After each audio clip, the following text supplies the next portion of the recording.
Hi ಎಲ್ಲ ವಿದ್ಯಾರ್ಥಿಗಳಿಗೆ educate Karnataka ಚಾನಲ್ಗೆ ಸ್ವಾಗತ. ಹಲವಾರು ವಿದ್ಯಾರ್ಥಿಗಳು ನಾಳೆ ಮೇ 20ಕ್ಕೆ KCET ರಿಸಲ್ಟ್ ಬರುತ್ತಂತೆ, ಇದು ನಿಜಾನ ಅಥವಾ ಅಲ್ವಾ ಅಂತ ಕೇಳ್ತಾ ಇದ್ರು. ಈ ಪ್ರಶ್ನೆಗೆ ಉತ್ತರವನ್ನ ಈ ವಿಡಿಯೋ ತಿಳ್ಕೊಳ್ತಿದ್ದೀವಿ. ಅದ್ರ ಜೊತೆಗೆ ರಿಸಲ್ಟ್ ಬಂದ ನಂತರ ಹೇಗೆ ಚೆಕ್ ಮಾಡೋದು ಅದನ್ನು ಕೂಡ ತಿಳ್ಕೊಳ್ತಿದ್ದೀವಿ.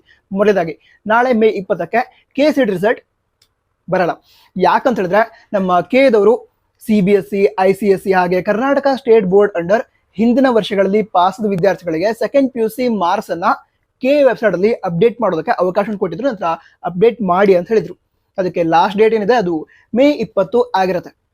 ನಂತರ ಆ ಮಾರ್ಕ್ಸ್ ಅಪ್ಡೇಟ್ ಆದ ನಂತರ ವಿದ್ಯಾರ್ಥಿಗಳು ಎಂಟ್ರಿ ಮಾಡಿದಂತಹ PUC ಮಾರ್ಕ್ಸ್ ಅದ್ರ ಜೊತೆಗೇನೆ KCET ಅವರು ಪಡೆದುಕೊಂಡಂತಹ ಮಾರ್ಕ್ಸ್ ಅದೆರಡನ್ನು ಸೇರಿಸಿ ಏನ್ ಮಾಡ್ತಾರೆ ಅಂತ ಹೇಳಿದ್ರೆ KCET ರ್ಯಾಂಕ್ ಅನ್ನ ಅನೌನ್ಸ್ ಮಾಡ್ತಾರೆ.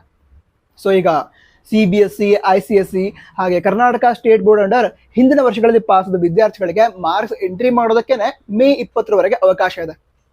ಸೊ ಅದರ ನಂತರ KCET ರ್ಯಾಂಕಿಂಗ್ ಅನ್ನ ನಮ್ಮ ಕೆದವರು ಸಾಫ್ಟ್ವೇರ್ ಮೂಲಕ ಕ್ಯಾಲ್ಕುಲೇಟ್ ಮಾಡಿ ಅನೌನ್ಸ್ ಮಾಡಬೇಕು.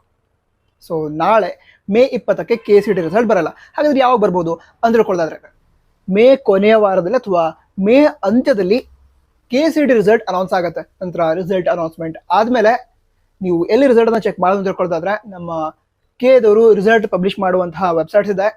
ಯಾವುದು kerresults.nic.in. ನೀವು ಸೆಕೆಂಡ್ PUC ರಿಸಲ್ಟ್ ಚೆಕ್ ಮಾಡಿದ್ರಲ್ವಾ, ಆ ವೆಬ್ಸೈಟ್ ಅಲ್ಲೂ ಕೂಡ ಚೆಕ್ ಮಾಡಬಹುದು. ಅದ್ರ ಜೊತೆಗೆ kea.kar.nic.in ಅಥವಾ cetonline.karnataka.gov.in ಈ ವೆಬ್ಸೈಟ್ ಅಲ್ಲೂ ಕೂಡ ರಿಸಲ್ಟ್ ಅನೌನ್ಸ್ ಆದ್ಮೇಲೆ ಲಿಂಕ್ ಅನ್ನ ಕೊಟ್ಟಿರ್ತಾರೆ ರಿಸಲ್ಟ್ ಅನ್ನು ಚೆಕ್ ಮಾಡೋದಕ್ಕೆ. ಸೊ ಅದನ್ನ ಕ್ಲಿಕ್ ಮಾಡಿ ಏನು ಮಾಡೋದು ಅಂತ ಹೇಳಿದ್ರೆ ರಿಸಲ್ಟ್ ಅನ್ನ ಚೆಕ್ ಮಾಡಬಹುದು. ನಂತರ ರಿಸಲ್ಟ್ ಅನೌನ್ಸ್ಮೆಂಟ್ ಆದ್ಮೇಲೆ ಅಲ್ಲಿ ರ್ಯಾಂಕಿಂಗ್ ಅನ್ನ ಯಾವ ರೀತಿ ಅನೌನ್ಸ್ ಮಾಡ್ತಾರೆ ಇದ್ರ ಬಗ್ಗೆ ಒಂದು ವಿಡಿಯೋನ ಇವತ್ತು ಮುಂಜಾನೆ ಅಪ್ಲೋಡ್ ಮಾಡಿದ್ದೆ, ಚೆಕ್ ಮಾಡಿ. ವಿಡಿಯೋದ ಲಿಂಕ್ ಡಿಸ್ಕ್ರಿಪ್ಷನ್ ಅದ್ರ ರೀತಿ ಟಾಪ್ ಬಾಕ್ಸ್ ಅಲ್ಲಿ ಇರುತ್ತೆ. ನಂತರ ಡೌಟ್ಸ್ ಇದ್ರೆ ಕಮೆಂಟ್ ಬಾಕ್ಸ್ ತಿಳಿಸಿ.